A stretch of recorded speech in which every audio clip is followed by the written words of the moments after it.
New Vodafone Pro broadband with average speeds of up to 900 megabits per second is rolling out in your area. That's unbreakable broadband at lightning fast speeds.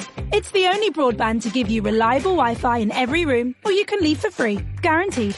Search Vodafone Pro broadband to get unbreakable broadband with average speeds of up to 900 megabits per second today. Vodafone. Together we can. Up to 3 boosters. Leave with no early termination fee within 30 days receipt of third booster if receiving speeds below 10 megabits per second. Terms at vodafone.co.uk. Dear people of the world, Brewdog is on a mission to make Earth great again. Because if we don't deal with climate change now, it'll be too late. So at Brewdog, for every beer we make, we aim to remove twice the CO2 we emit. What better reason to pick up a 10-pack of Lost Lager at Sainsbury's? Now just £10 till the 6th of July, while stocks last. Great tasting, planet-friendlier Lost Lager from Brewdog. Here's to you. Be drink aware.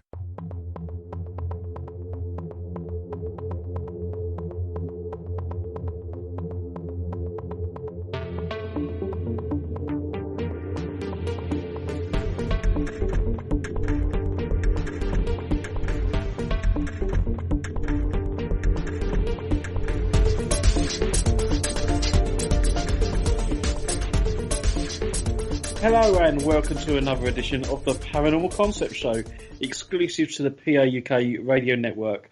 I'm your host Paul Rook, and as always I am joined by the stupendous Kerry Greenaway and Richard Clements. Hello both of you. Hello. Hello. Hello, how are you? Good, thanks. Yeah, Good. really well. Really well. You both had a good week? Busy. Do you know I work in retail at Christmas? Do you? I work in retail all the time, but you know, Christmas is particularly harsh. I'd like everyone to know that. Just put it out there. I didn't know that. Oh, well. It won't be long until it's over, Kerry. I had quite a nice day today. I took my mum out for her birthday lunch. Aww. Wasn't that good of me? Yeah. Did you put a little A candle lovely in it? son. Pardon, Paul? Did you put a little candle in it? No, we just went to one of their favourite garden centres, and they've got a really nice little restaurant attached, and I had the what did I have? Oh, I had the pie, the chef's pie of the day, which was beef and mustard. I can well recommend that.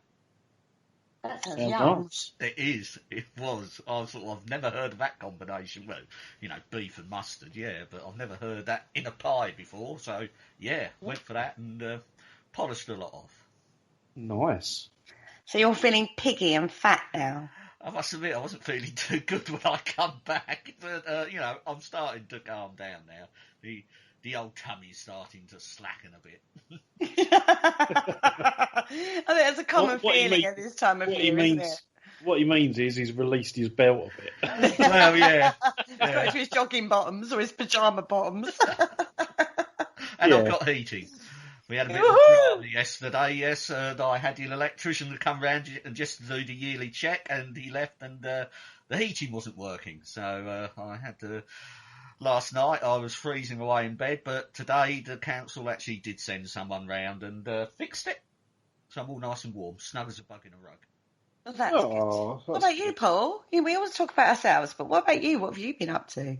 I've been hard at work with St John Ambulance, actually. Helping with the NHS, just nosing spreadsheets and basically making sure that everyone had all the things they need to volunteer and get their training sorted. Oh, So- well done. I'm sure Yeah. that's going to be appreciated once it all gets up and running. I know we're in the very early stages of it. Well, particularly here in the UK. I can't really speak for anywhere else in the world, but yeah, hopefully. Yeah, well, I'm hoping for an MBE out of it at least. You, an MBE, I thought you would have insisted on a knighthood at the very least. well, I did say at the very least, it is an MBE, but I'm quite open to the idea of like an OBE or a knighthood. That would be fine with me. Oh, okay. I see. Yeah, So just out of curiosity, will you have the vaccine, you two? I will. I will as well, yes. And just for the record, I will as well. Anyway, let's go on to the show because we had a fantastic response after last week's show. Everyone sort of loved that idea of delving into the Victorian period, didn't they? Well, you can't really beat it, can you? I mean, everyone has a sort of like an image of the Victorian sort of era. I mean, I think it is a bit skewed, but it is a good image you have of it, isn't it? I mean, I know there's a bit of dark stuff that sort of like goes on. I mean, but you know, you do have sort of a relatively sort of good sort of mindset about it, I feel. Gives you a warm, cosy feeling almost, doesn't it? It does. Yeah. I really like all the ghost stories and things like that, all from the Victorian period. It's got a lot to answer for, I feel. It does. Yeah, it does. Absolutely. It was the best time for ghost stories. It was a fantastic time for that kind of folklore and ghost stories that came off the back of Victorian period. And as we stated last week, it really has a huge influence even in today's perception and understanding and belief system in regard to spiritualism and how we regard strangeness and phenomena. And I think people underestimate that influence. Oh, yeah. I mean, the Victorian influence, I mean, it still touches us in so many sort of other aspects of our lives as well, particularly the way we sort of like look at things and stuff like that. It sort of had its roots in the Victorian era. And it just shows what a sort of like a momentous sort of era it was. It certainly was. Now, it had such this whole idea of ghosts and phenomena and scariness and macabre and all those kind of melting pot of thrill seeking. Yeah. Really sort of took them by storm. I mean, in a way that never had really before. And a lot of this is down to publications. And when we talk about, you know, this period in time, it was a lot more accessible. Well, yeah, it was sort of like, again, it was a start of mass production, you know, literacy rates were increasing and, you know, and there was a demand for, you know, like before that, I suppose, like, and literature was only sort of like the preserve of sort of like the upper classes and like you read some sort of, you know, like the Times and stuff like that back then, and it's very dour, and you're like, and I think you need a degree to read it, but some enterprising people came up with a very sort of novel way to sort of keep everyone entertained and sort of, you know, sort of meld fact with fiction, or in most cases, fiction. Yeah, there is not a new. This is not a new thing. Sensationalized press is not new. Fake news is not new. None of this is new. No. You know, people call that out a lot nowadays, but this has been going on for years. You know, the media and the sensationalism is something that's been around for since the day of the first printing press.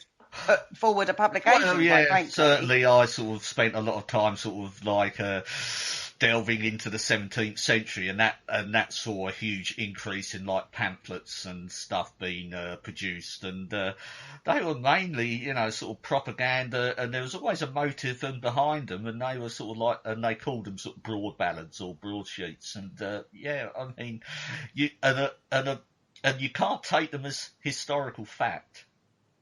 No, you can't. No more than you would take the Sun as historical fact, everybody. I'm just putting it out there. And there are many other publications as well that I would suggest that too. And anyway, so going back in time, we're going back to the 1830s, aren't we? Yes. And we're going to talk to you tonight about the Penny Bloods, or otherwise known as the Penny Dreadfuls. I love this. Paul? Yep. Yep.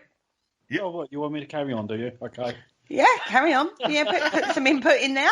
Okay, so basically they originally came because they were little booklets, and in the 1860s they were obviously changed their name to Penny Dreadfuls, and they told stories and adventures of pirates and highwaymen. So it's basically set in the same period. Obviously it was brought out, so that's sort of the truth element to it, but they were stories about fictional pirates and highwaymen, later concentrating on crime and detection, and they were like issued each week, so you'd have like issue 1, and yeah, there was like whole episodes of them, and yeah, they were just small booklets, about 16 pages, and black and white illustrations.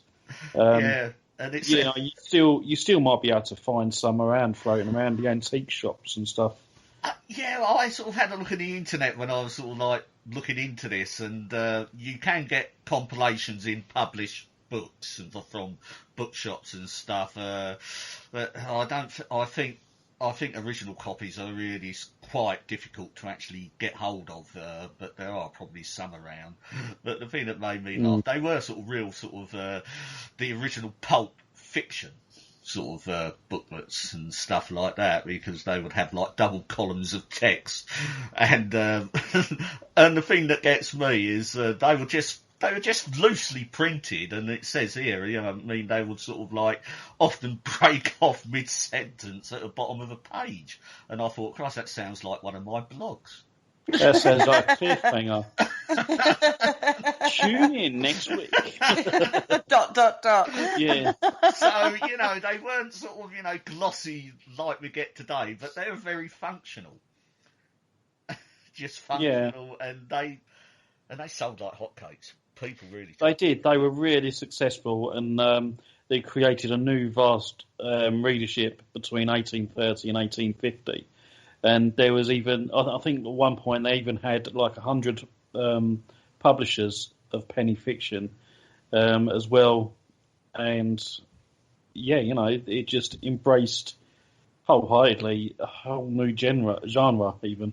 Yeah, because I think going back, as you said, the earlier sort of booklets, they basically done pirates and highwaymen. And even today, our view of the pirate and the highwayman is still very much moulded around that, because there's often a sort of like a concept of view that the highwayman was some sort of gentleman and stuff, and and this comes from the penny dreadfuls, and the pirates going, aha, is it aha, Kerry? Yes, you are. Yeah, and being swashbuckling. This sort of perception we have now, which is not correct, because highwaymen in general are quite vicious people, especially Dick Turpin. But even though we still have a sort of like a folk memory of Dick Turpin somehow being courageous and chivalrous, but this sort of idea we have does come directly from these publications. I think when we look at these, they're not actually romanticising it. They've given us this romanticised image, what we've taken from it and moved forward. But when you actually looked at what they dealt with, the tales they told, they were horrible tales. These aren't nice tales. Yeah, because one writer said that it was like full of murderous baronets and ladies of title addicted to the study of toxicology, which is the study of poisons. They had gypsies and brigand chiefs, men with masks and women with daggers, and stolen children, withered hags, heartless gamesters. But I don't know why the Xbox is mentioned there.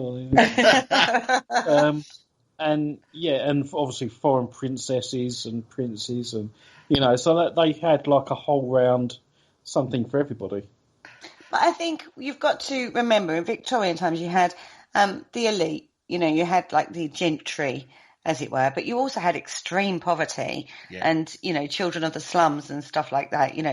Life was very difficult and very different amongst classes. Nowadays, although we have poverty, it's not as pronounced as it was back then.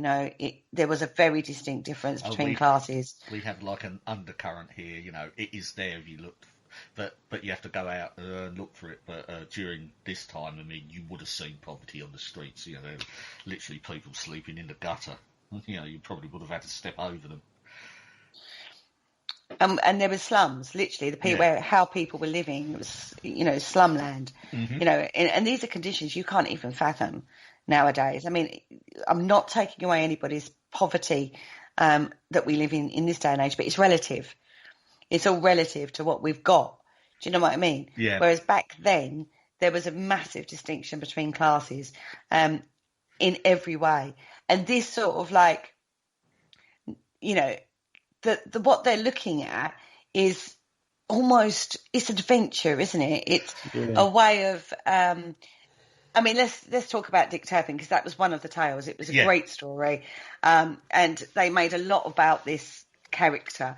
He was very notorious, was Dick Turpin. He's not a very nice character if you look into the history of him. He was very violent. Well, yeah. He was a very violent man.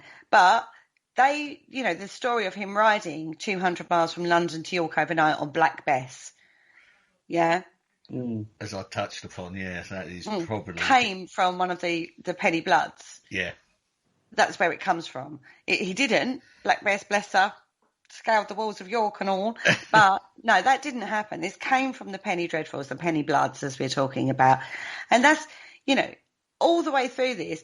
He didn't actually die. He wasn't executed until the page of 2,207. So they've gone through 2,200 odd pages of his ghastly deeds and his story and his escapades and his adventures, but when you actually look at the true real life and kicking Dick Turpin, he was not a very nice man. But people lapped this up. They absolutely loved it. Of course they did. Well, it's, sort of like the masses. I mean, you write about what, they were hard times, so you write about sort of hard times, and it does actually sell. I mean, you only have to go back to like the 17th century, sort of just going a bit off topic here, but when Punch and Judy come over from Italy, and and we've all seen the Punch and Judy shows. They're great fun, aren't they, at the seaside? Oh yeah. Those shows are incredibly violent.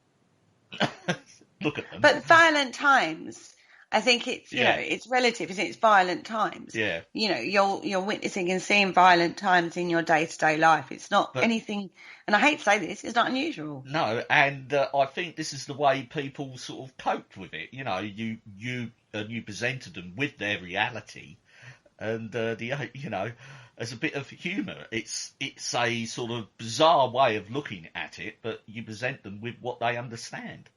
See, I've always linked Punch and Judy to the Penny Dreadfuls because it's almost the same sort of genre and era as well, It's just weird, Punch and Judy. So yeah, I've always linked them together. Well, I think the shows you get now are probably, an offspring of the Victorian, because Punch and Judy is actually is a lot older, but I think the shows you see now is sort of like a Victorian interpretation of it. Yeah. Very much so. Now, not just the writing, not just the tales and the stories, but the illustrations were just as essential part of it. I think one of the most enduring images of one of the Penny Dreadful illustrations is the actual Jack the Ripper one, where you've got the policeman holding up his lamp overlooking a slain woman. That come from the Penny Dreadfuls. Yeah. And that's one of and those images were really quite enduring. Well, you think about it. I mean, they would have had newsstands on the street, and you've got to capture the passerby. So you can imagine all these Penny Dreadfuls. So the artwork was, it's the first thing you see, and the headline as well. Which we still have today. And what do you do when you walk into a newsagent's? And what's the first thing that actually grabs your attention when you look at a newspaper? It's the headline. Oh, totally. It's the headline. It's the image. It's the photograph. Yeah. And the imagery is the most integral marketing tool.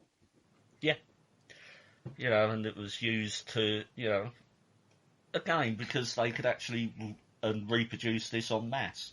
Again, this is sort of Victorian ingenuity and engineering coming in when they could print quite intricate drawings, because they're basically just sort of like pen drawings, aren't they? And, and they could reproduce them week in, week out in vast numbers. Very much so. Now, one publisher's standing instruction to his illustrators was blood, more blood, much more blood. And this was because that sold, copies sold. Nowadays, it tends to be sex, right? Well, yes, but even back then it was blood, more blood. Yes, and it's interesting to note, because it's like the Penny Dreadfuls as well. They are sort of instrumental in sort of like, well, in the century before, there was like a Gothic revival, and the Penny Dreadfuls really ran with that. you know, because, you know, Gothic castle. Our image of Gothic is Victoriana sort of Gothic. You know, I'm trying to think of a classic sort of Gothic building, and we all now know that was built around that time. The Houses of Parliament, Big Ben, and that is a classic Gothic design. And it has everything. You look at it and you can imagine it at night, can't you, and stuff. I mean, there seems to be a big longing in Victorian society to actually recreate in stone, bricks and mortar and stone, the actual atmosphere as well, you know, by looking at a building would invoke that atmosphere, and the Gothic style was the pinnacle of that. Yeah, especially like with around the Bank of England and St Paul's Cathedral and all that. Yeah. You see it in all like that Mary Poppins type of movie, or the Oliver Twist. Mm-hmm. Oliver Twist is probably one of the better examples. Yeah. Because it is very Victorian-esque. And, yeah, it's just... Sums it up, doesn't it? Yeah. Sums it up what you would imagine it to be, quite frankly. Now, the most successful Penny Blood was actually Mysteries of London. Now, it first appeared in 1844, and it was written by a guy called G.W.M. Reynolds. It was based on a French book, but it actually took a life of its own. It spanned 12 years, has 624 numbers, and 4.5 million words. Well, not many then. Not many, yeah. They say to write a book, you should concentrate on writing 500 words a day, every day.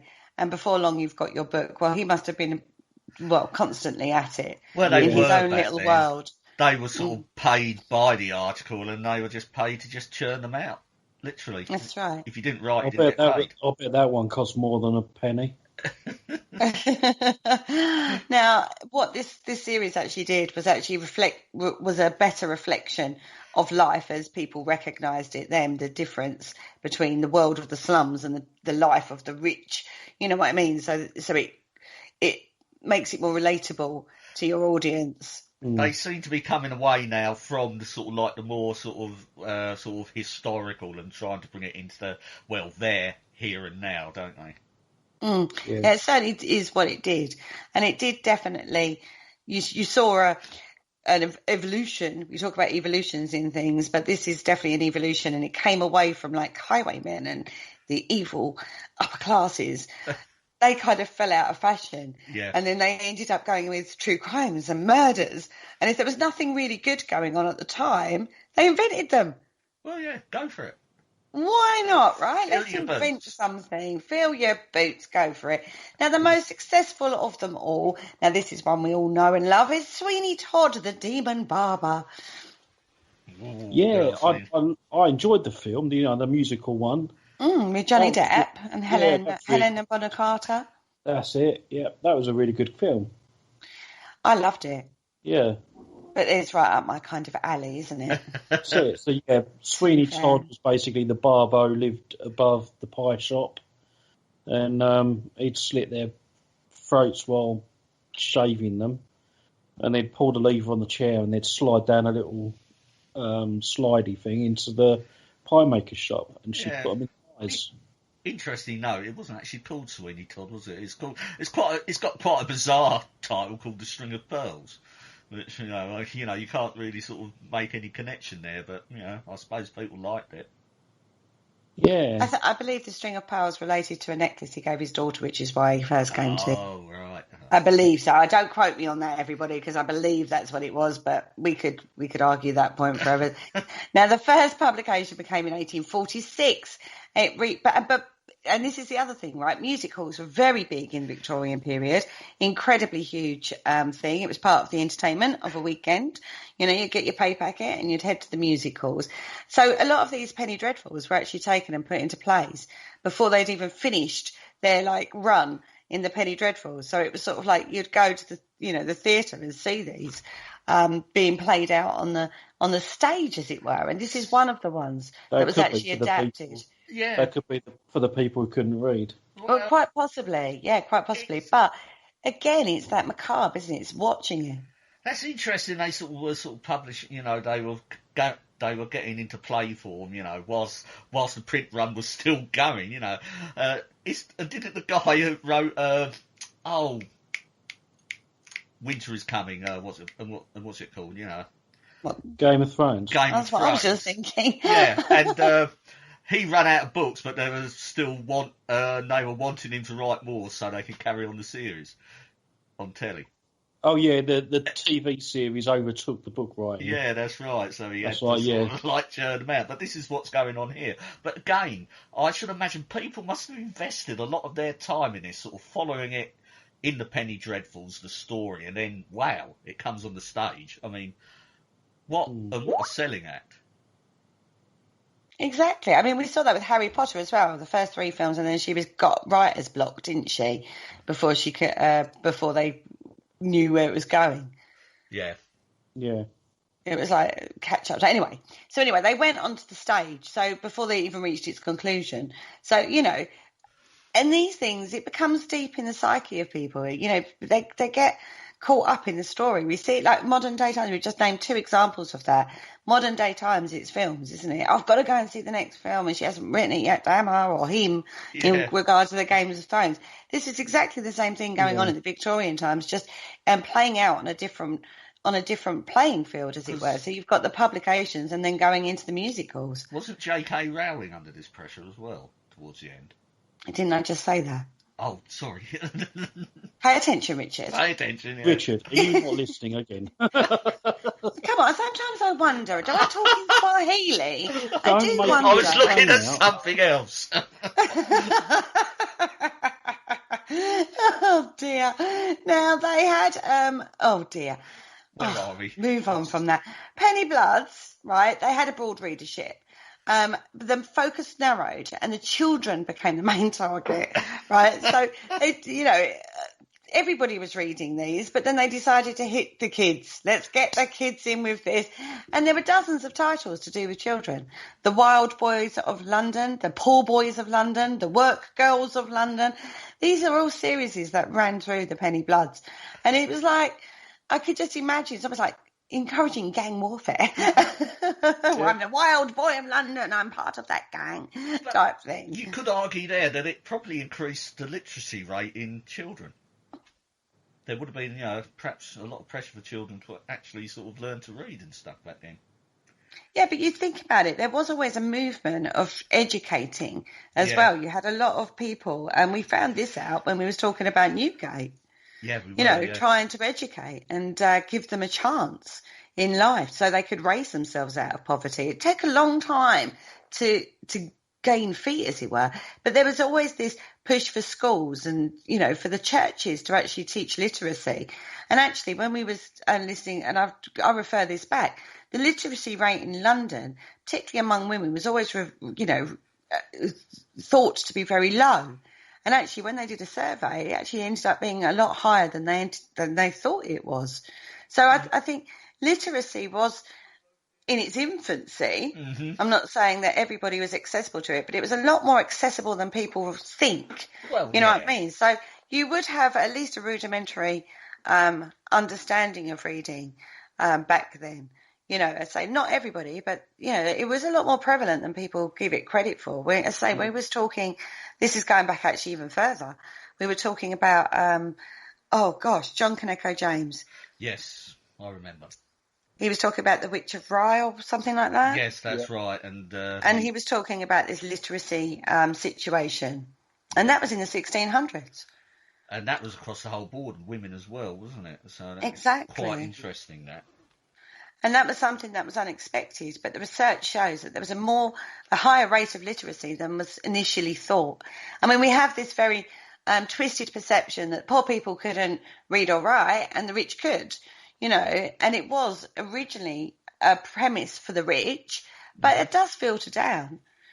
When you think of all the cooks and the serving girls and that, right, ordering stuff in for, the suppliers for their rich people, and they're dealing with reading, money keeping, bookkeeping.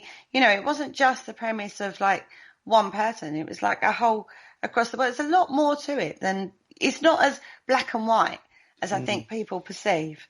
Anyway, this started a lot of people's careers, new genres came through. lots of writers began their career in the penny dreadfuls. Yeah, you can well imagine it, can't you? Sort of, you start off at sort of like the low level, and and if you got a knack for it, you sort of. I suppose the penny dreadfuls was a way in, for a lot of people that had aspirations to become writers. I think, though, there's a precedent here in modern times as well. There's a lot of paranormal magazines that are around, and there's a lot of people that are amateur writers writing articles for these magazines. So they're getting their foundations being built off the back of writing for these kind of, and I don't know disrespect, but quite small publications. Mm-hmm. And they're cutting their teeth, as it were, writing for these kind of magazines. I'm talking predominantly in the paranormal world, obviously. Yeah. I would imagine it's no dissimilar in many hobbies out there. There's probably little publications all over the place, and people are cutting their teeth in exactly the same way as they did with the penny dreadfuls to go on to be successful authors, in these kind of smaller magazines. Very much so. And speaking of books, we got our own one out, hopefully very soon. Ooh. That's a nice little segue there, wasn't it? I like that. Yeah. And it goes very nicely with our first book as well, that's available at paranormalconcept.com. Just go to the shop and you can buy our first book, which was called Parasearch the Book. It's called the Book the Book of Parasearch, actually. Oh, the Book of Parasearch. It was a long time ago since we wrote it. So, it's true. That's my excuse on sticking to it. But yeah, that's full of blogs and ideas and stuff that we wrote out, as well as a few other people we used to work with. But yeah, another one's due out very soon, so keep an eye out for that. Well, I'm sure people can't wait to get their grubby little mitts on those. Ideal Christmas present, everybody. Everyone to listen to buy one. That would be lovely, wouldn't it? Yeah. Well, That that's would be amazing. sold anyway, so yeah. Now, several authors who later published more respectable popular fiction actually began their career. Now, these included journalist G.A. Suller, who was actually a protege of Dickens. Mary, I don't know any of these authors. I must point this out. When I was reading this, I was thinking, I've never heard of these people. And should I know these people? I know. Mary Elizabeth Braddon, she became the best-selling author of Lady Audley's Secret. That sounds rather scandalous. It sounds totes scandalous. But she also began as a pseudonym author of The Black Band or The Mysteries of Midnight. Now, this is a lady murderess who organises a European-wide network of criminals, of course. Of course, yeah. And she said herself, the amount of crime, treachery, murder and slow poisoning and general infamy required is something terrible. But it was exactly that sensationalism that people lapped up. Well, yeah, I mean, it sells. And you can't ignore it. I know sort of you sit there and think, oh, it's shocking, but, it sells. Well, it certainly does, but also it sells not just like copy sheets, like these broadsheets and these penny dreadfuls, but it's also, think about it. We talked last week about Florence Cook and her spirit guide, Katie. Do you remember? Yeah. And the melodrama of that, where we was looking at the end when Katie was saying goodbye, and it was all, it just is pure melodrama, isn't it? Oh, it's the classic sort of back of the hand to the brow and passing out stuff, wasn't it? Yeah. It's just perfect.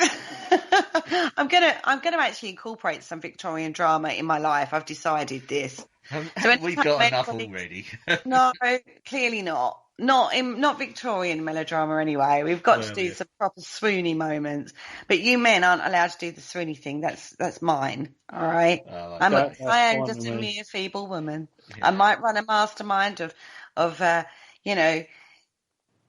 European-wide network of criminals in the background, but on the surface of it, I'm just a mere woman who swoons at regular things, and I might know toxicology like the back of my hand, but I'm still just a Can you imagine that, Richard? If we walk into the studio one day and she's like sprawled herself all over the knobs and buttons we've got, and we're just like, come on, not again, stop lolling about, get up, out the way, we just have come to on. push her off and onto the floor and get on with it. Yeah. You're not quite understanding this, are you? You're not Yeah. actually quite understanding this. You're supposed to be chivalrous males, honourable. Going, oh my goodness, she's passed. No, if you want to do all that spooning stuff, you do it in the corner out of the way. We get some work. This is not a time of equal rights. This is the Victorian period. Is all I'm saying, boys. Yeah. There's no equal rights there. I am if that's all they were doing, don't blame the professors. Oh God, not again. Now, one of the most popular characters. Now, I'm so shocked at this one. The Penny Dreadfuls. There was a story about Varney. Varney, bless him. I feel quite sorry for Varney. Now, he holds the title of the Forgotten Vampire. People don't know who Varney is, and they should know who Varney is. In the lexicon of vampires, he should be up there with Dracula. He actually comes before Dracula, and wasn't his first name Reg? Yeah. It's Varney. Reg Varney, yeah. Who the hell's Reg Varney? Really? Oh, you'll have to catch the bus to the cemetery gates, my dear. Now there's a clue. Oh, you're on the buses? Yeah. Oh my God. God. Now, Varney the Vampire, or The Feast of Blood, was written by James Malcolm Rymer. Now, this is, I feel sorry for Varney. He is definitely the forgotten vampire. This was published between 1845 and 1847. Now, this is way before Sheridan Le Fanu's Camilla or Stoker's Dracula. Yeah. Years before. Yeah, I can't help wondering if those two people took their inspiration from Varney. They certainly would have known of him. Yeah. I really think that, that we talk about plagiarism. Well, I think maybe these people plagiarised. I'm not going to lie. Because poor old Varney, no one really knows about him. And they should know about him. To be fair, I'm not sure they're really all that bothered at the moment. What do you mean?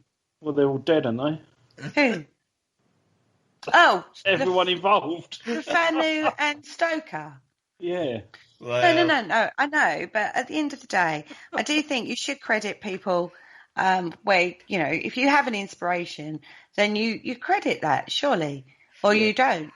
Well, they're working works of fiction. It's you never see sort of footnotes very rarely in works of fiction, do you? I mean, fiction, I suppose, can be a bit of a plagiariser's paradise. And I think for some... Right. And I think for some people it's a bit embarrassing saying they've nicked some of their information from Wikipedia. Ooh. Well, yeah. Or from maybe... changes it's like you change your socks. Or maybe it's the same thing where you go, I actually tend to agree with Paul on this one, because you don't like to admit that maybe you got your starting point or your information starting point from Wikipedia. These days, there's sort of like a bit of a there's a bit of a thing about that, isn't there? Well, we know how wrong Wikipedia is. I think there's a lot of snobbery. Involved in it. I mean, I always use Wikipedia as a jumping off point, because it does have links, references, and some of them are very well. And this is where, and if you claim to be a researcher, you should be able to sort of discern what's what, but it's always a great starting off point. And where do you think I got this article from Varney from? Oh my God, did you really? No. But no, to be fair, I mean, it is, as you said, it is a good starting point. But at the same time, you want to fact check everything that's on there. Oh, totally agree with that. Yeah, but maybe there's a snobbery in regards to your inspiration or your point of reference was possibly a Penny Dreadful. Maybe back then there was a snobbery about that, like we have today with Wiki. Yeah. That's what I'm saying. Maybe there is a a link there. But this was anyway, back to Varney. Yeah, There was an Eastern European, he was, should I say, an Eastern European aristocratic vampire, Sir Francis Varney. Now, it is total melodrama, right? Totally. Now, he basically was paid to fill columns and pages. Now, the quality is not very good, I'm not going to lie. It proved incredibly popular. Again, it went onto the stage, it went into the music halls. But the first description of the vampire is what's integral with this particular story. Mm-hmm. Our main images or mythologies surrounding vampires actually comes from Varney. He had 200 adventures, everybody, by the way, Varney. Oh, right, so he's quite an active soul, yeah. Uh-huh. He feeds off virgins. He's almost tricked into marriage. He conspires to marry a succession of women, but he's always exposed. His plot is always exposed at the end, right? Plot spoiler for you, everybody. He's hunted by a mob, chased across rooftops of London. Honestly, the amount of things that you get chased, rooftops of London.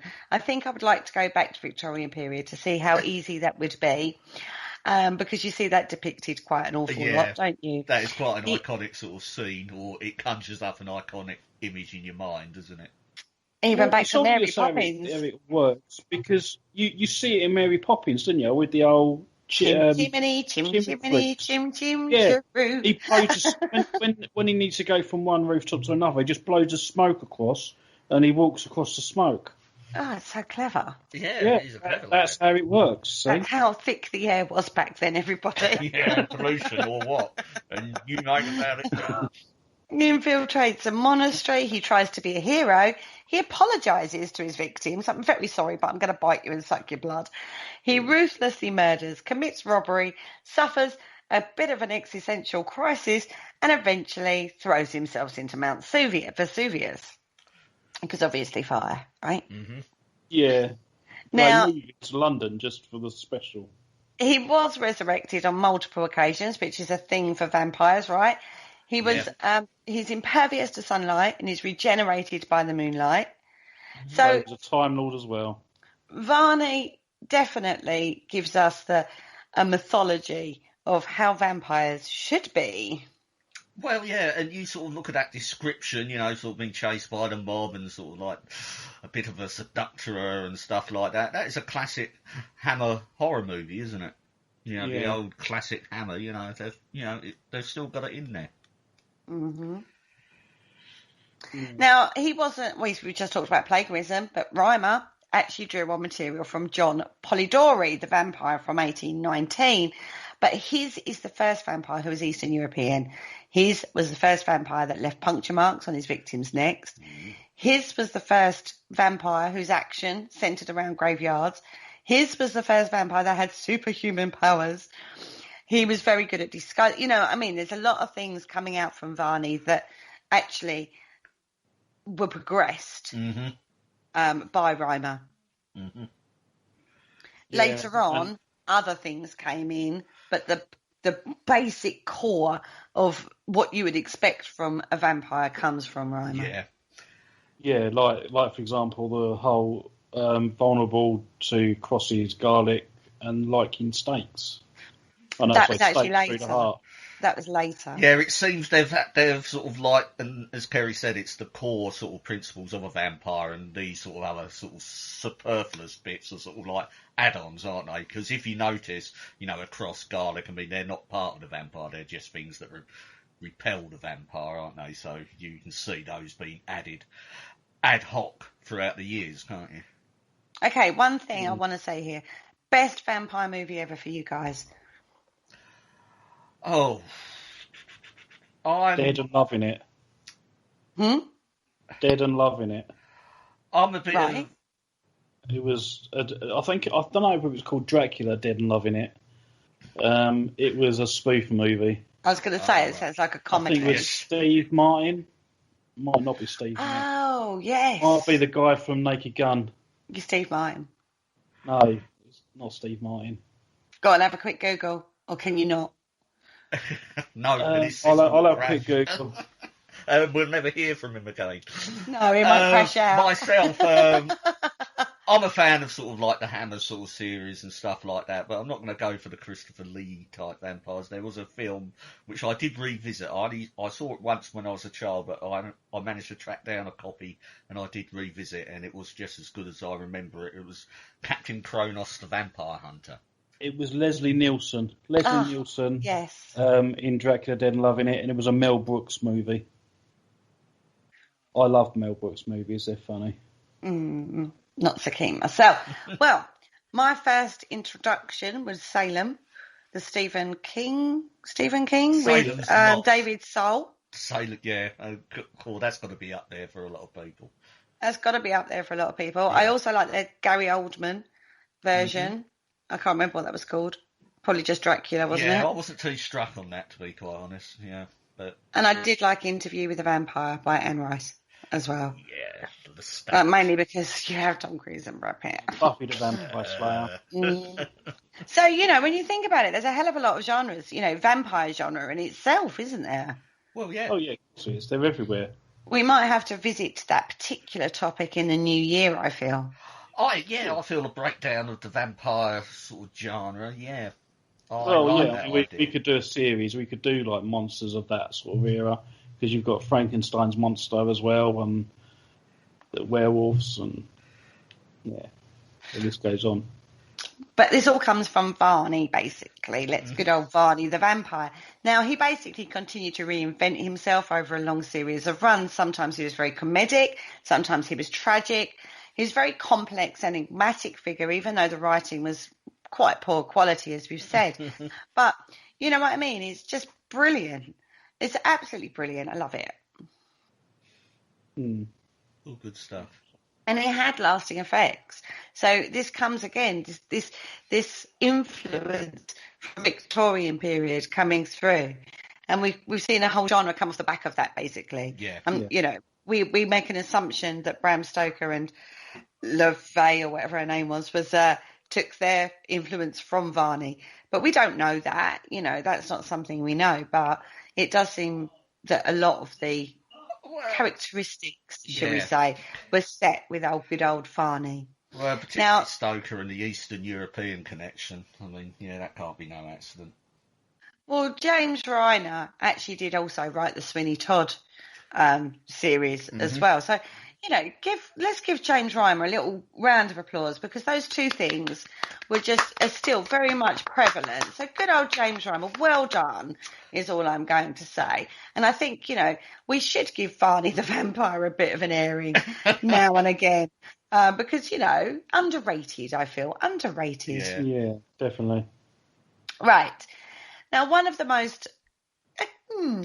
ones that keeps popping up in a little paranormal world quite often, actually, is the London urban legend of Spring-Heeled Jack.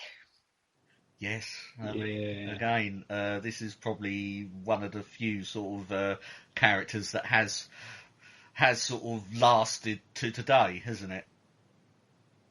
Very much so. Now, this is one that interested Paul quite a lot. Yeah, it did. It's just something that was put in. I've told people before that when I got first into the paranormal, it's because of my dad's book, and Spring-Heeled Jack was one of the stories, and it had the footprints across the rooftops and well into the countryside and stuff, and no one really knew where they come from, and that sort of sparked my interest off of it. But yeah, as we obviously look into it, it's just a story at the end of the day. Well, it first hit the news headlines in the 1830s. Now, this is very much London. He reportedly leapt into the paths of young servant girls to physically accost them. And he ran coaches off roads, and basically is very mischievous. Now, in 1863, a penny dreadful titled Spring-Heeled Jack, Terror of London, actually depicted this as a supernatural being rather than a physical being. Okay, so that's where we first get this supernatural link of this particular character. Whether or not he was a real person or not who knows, right? Yeah. Now, he was also costumed. They gave him special boots, and it's one of those, isn't it? It's one of those where at that particular time in life, that kind of crime was very common. Yeah. Yeah. So he's embodying something that went on, but also giving it a supernatural twist would fit with the genre that's where it's being published. Mm-hmm. So that's the problem we have with Spring Hill Jack, isn't it? Yes, I mean, he's one of these sort of characters. A lot of people seem to have sort of like re-embraced him and sort of think it's real, but sort of looking at it, I mean, it is, you know, probably one of the first urban legends fueled by sort of publications. Yeah, very much so. Now, the mythology and the supernatural abilities of Spring Hill Jack kind of, reports came in, you know, there are, and I'm going to air quote, witness reports, because he reportedly leapt from walls and you know, breathed flames of fire and blue fire even, you know, all sorts of things. He was just, he did take on a character of his own, but it is total urban legend. And I think people may have been accosted by a real person and went, oh my God, it was Spring Hill Jack. Well, you know what I mean? Yeah. Their mind jumps to an assumption of something that wasn't there. And we know how unreliable our minds are. And you've only got to be under the influence of gin or, you know, the gin palaces of the day and stuff like that. But he actually had a quite terrifying appearance in the Penny Dreadfuls. And this is the problem. If you've read these Penny Dreadfuls, then you get accosted and, you know, and you've got to remember the lighting as well. We're not got lighting that we have today. It's few and far between. It's quite a terrifying imagery. It wouldn't be take a lot in a terrifying situation to jump to an assumption that it was something different to what it was. But apparently he had eerily clawed hands and eyes like balls of red fire. Well, you've got to have balls of red fire for eyes, haven't you? Why not, right? Now, this actually originated from Now, I found this fascinating because it's ghost animals. Right. Okay. Right, and this is another subject we need to delve into a little bit more, I feel, is now because this originated from sightings of a ghosty bull that happened in the southeast of London in 1837. Now, rumours of this ghost began to spread through the city. Are you sure A ghost cow. Are you sure they just didn't watch Only Fools and Horses when they were talking about the rhino loose in London? Oh, I have no idea. And no they've just idea switched the animal. Well, it did change. As the rumours spread and as the story spread, the form of it wasn't a bull, it changed. And it was a million different, a lot of different animals and mythical creatures. So then the press get hold of this, capitalise on this. This is a new idea for them. You know, we've now got a novel concept, as it were, and then basically changed him into this Spring Hill Jack. Do you think, though, that because at the time spiritualism was on the rise anyway, and a lot of people had a lot of interest and belief in the paranormal, that when the press heard that there was a ghost of a bull that shape changed running around the streets of London, they go and witness they go and talk to some of the eyewitnesses, and they're just passing on their belief, scaring the pants off of the poor media writer, and then, you know, it's just hyping it up.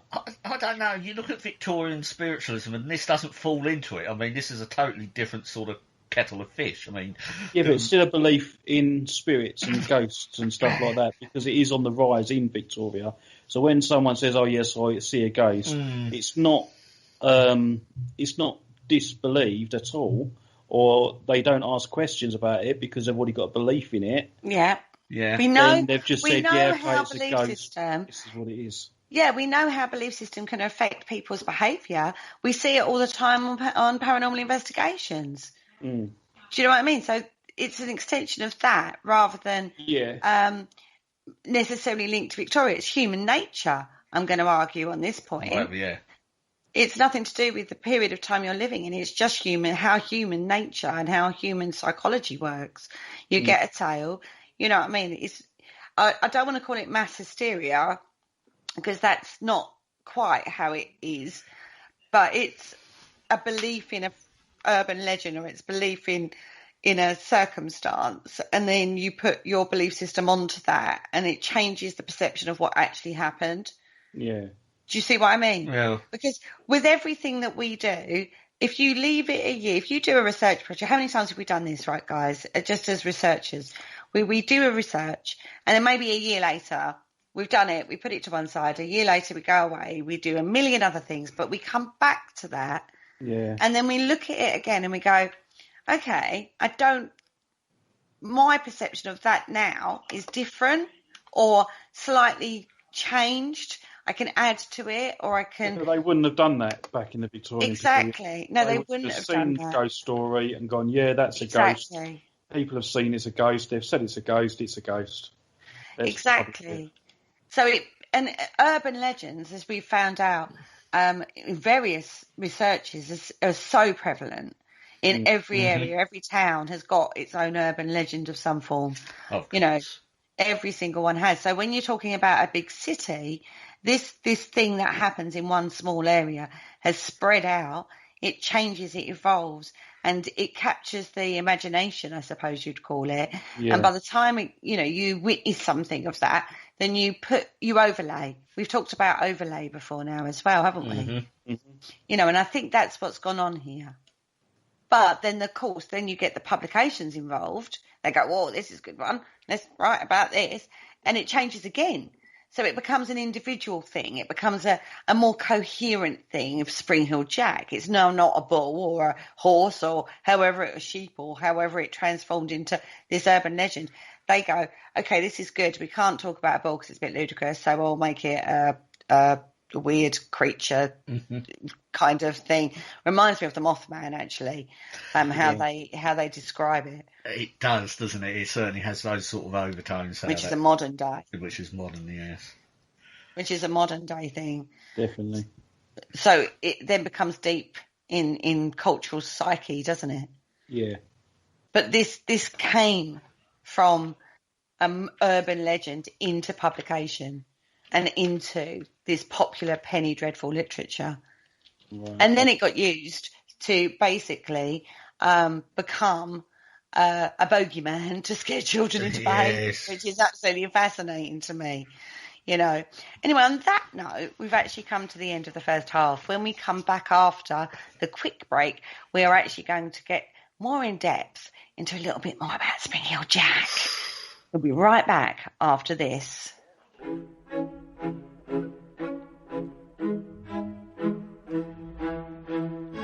Hello, Harry Price here. If there's nothing me and my friends enjoy more here on the other side, it is to sit back and relax and listen to the Paranormal Concept Show, right here on the PAUK Radio Network. Broadcasting a plethora of interesting and informative content for all your paranormal needs.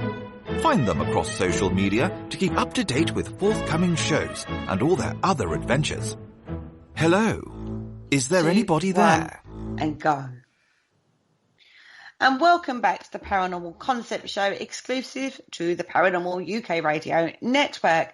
Now, before the break, we were examining the deep and dark and macabre world of the Penny Bloods, or the Penny Dreadfuls, and some of the stories that came off the back of that. We looked at Varney the Vampire, Sweeney Todd, and we were right in the middle of Spring Hill Jack. Dun, dun, dun. Spring Hill. Gotta love a bit of Spring Hill.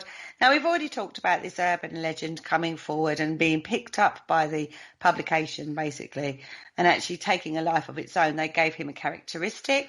They turned it into more of a character rather than a mythical creature.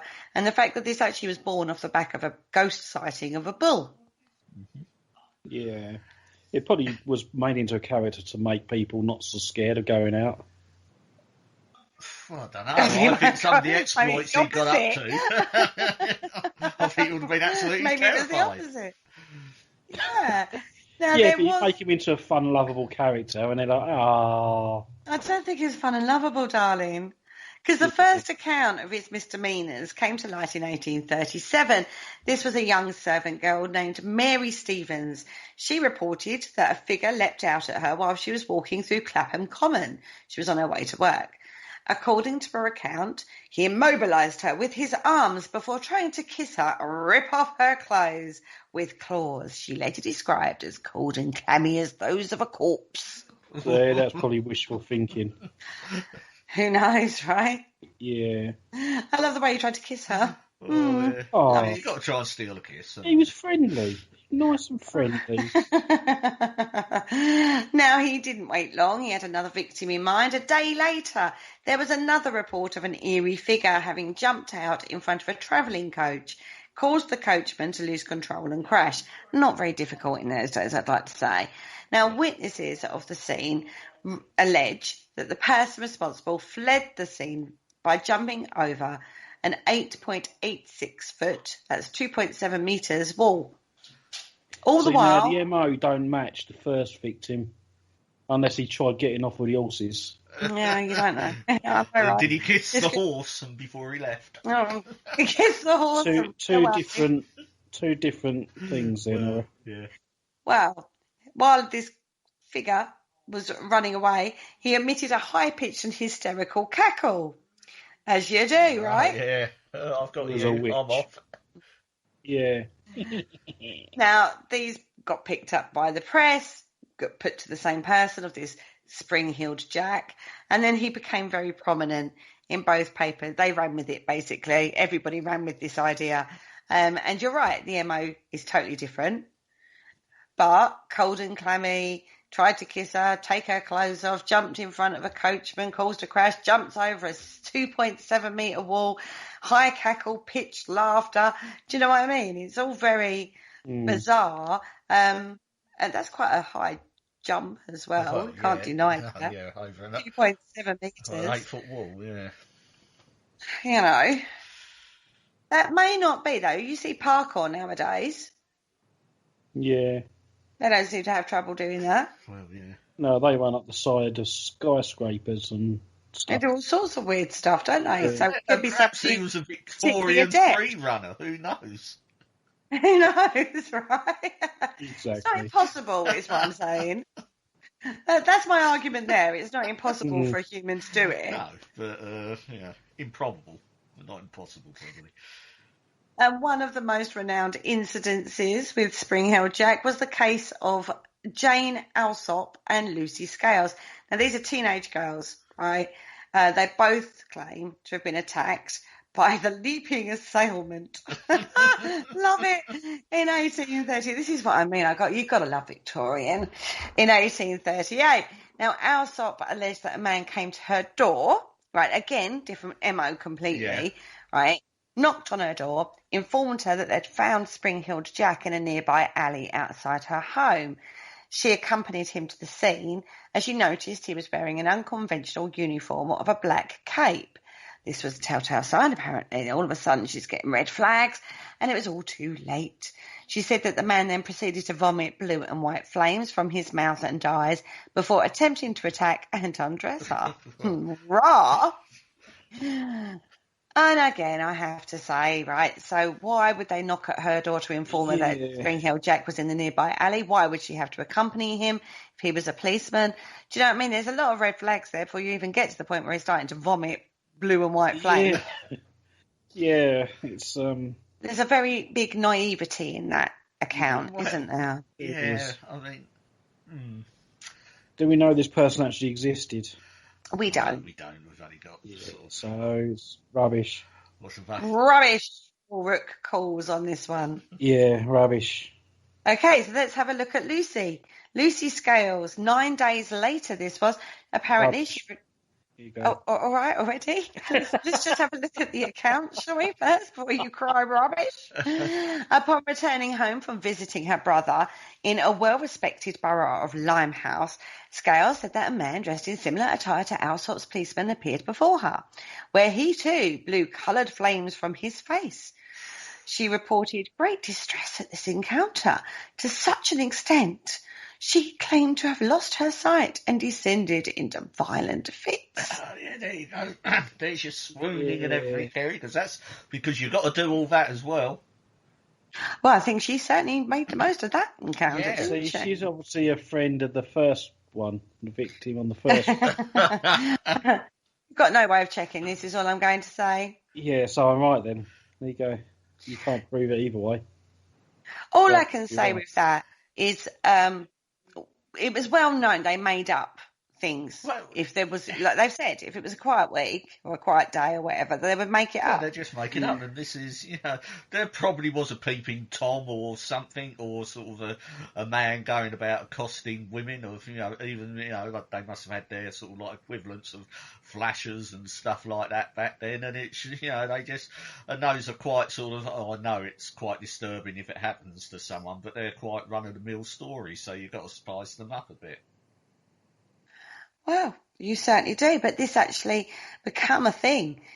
People starting to become very uneasy about this. There's a public person going around spewing flames out of their mouth and their eyes and accosting girls and knocking on doors and causing all kinds of manner of...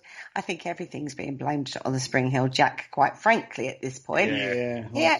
He actually became a subject of a public meeting in 1838. The Lord Mayor of London at that time, Sir John Cowan, spoke of an anonymous complaint made by a resident within Peckham.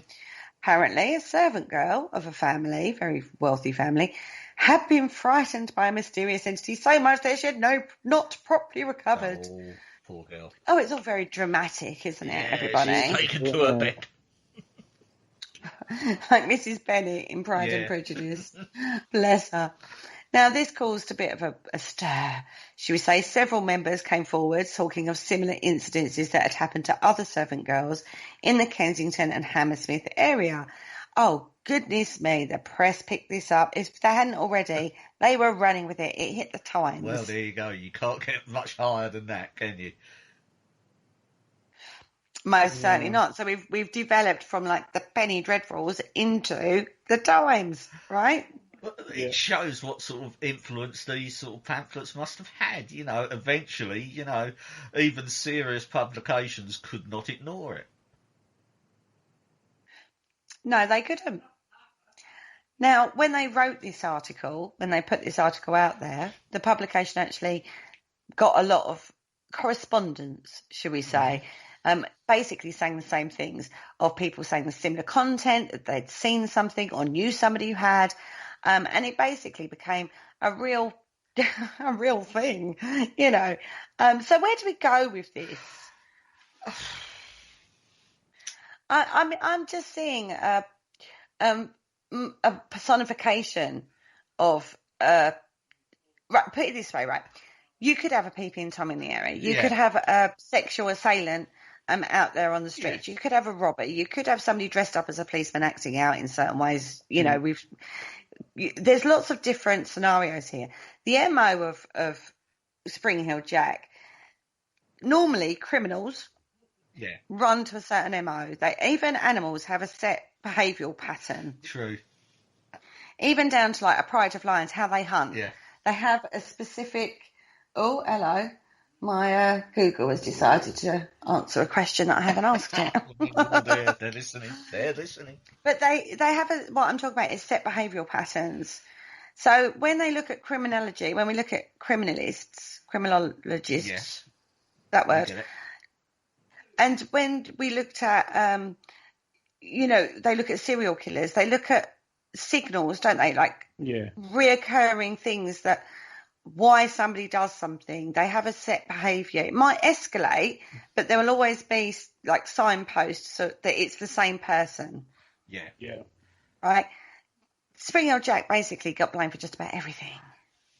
Yeah, it's like, sort of, what's happened here? Oh, that's, Spring Hill Jack. For something that's a bit odd, or something, something that's relatively common and mundane that happens, you just blame it on Spring Hill Jack, or if you, walk across the moors at night and see a light, that's Will-o'-the-Wisp, surely. Exactly. And that's what I think's gone on here. Yeah. in all honesty.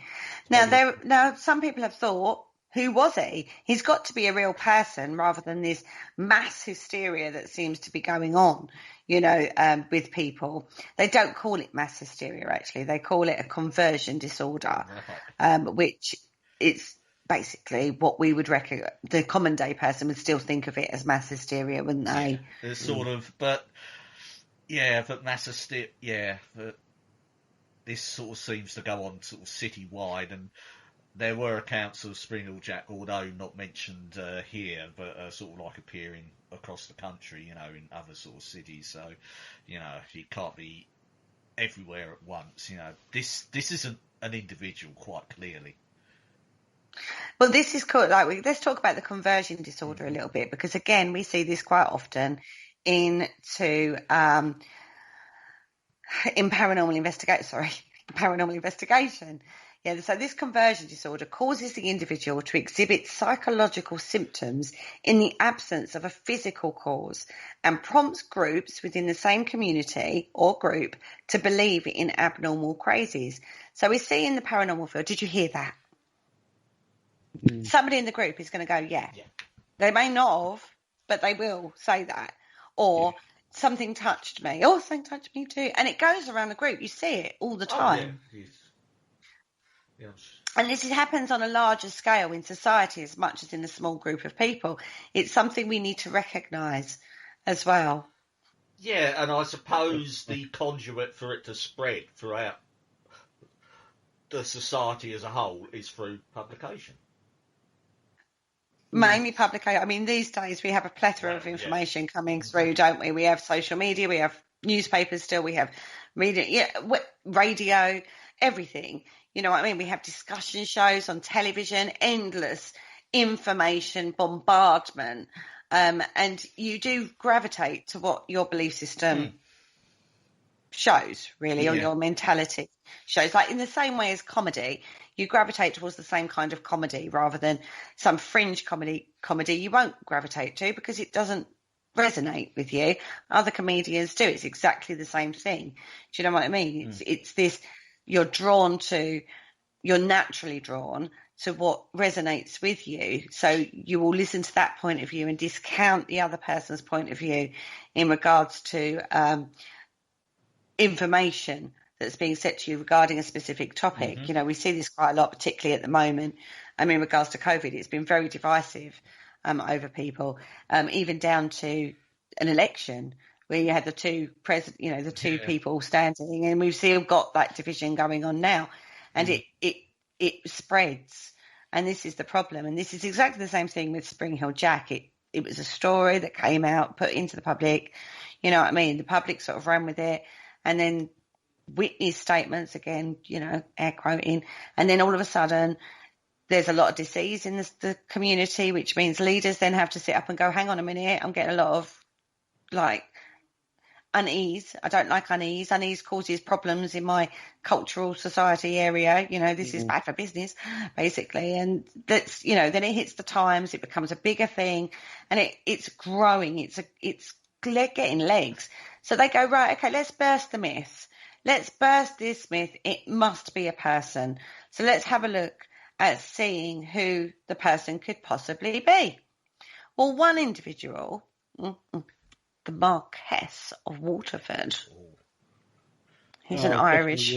It was definitely that one. Him. He was well known for his bad behaviour towards women. He had a very poor reputation amongst the police. That does it for me. He's hung, drawn and quartered at dawn, is he, for you, Richard, Paul? Yeah, absolutely. He did it. He did it. He was basically a drunk with bad behaviour. He was always in the news because obviously he's a Marquess. Marquis? How would you say? A Marquis, yeah. Marquis. He was always in the news. He was basically good fuel fodder for their broadsheets. His drunken exploits included vandalism, beating police constables, and he liked women, debauchery. Good, clean Victorian stuff, isn't it? Yeah, they named him the Mad Marquis. and he found great amusement in springing on travellers unaware.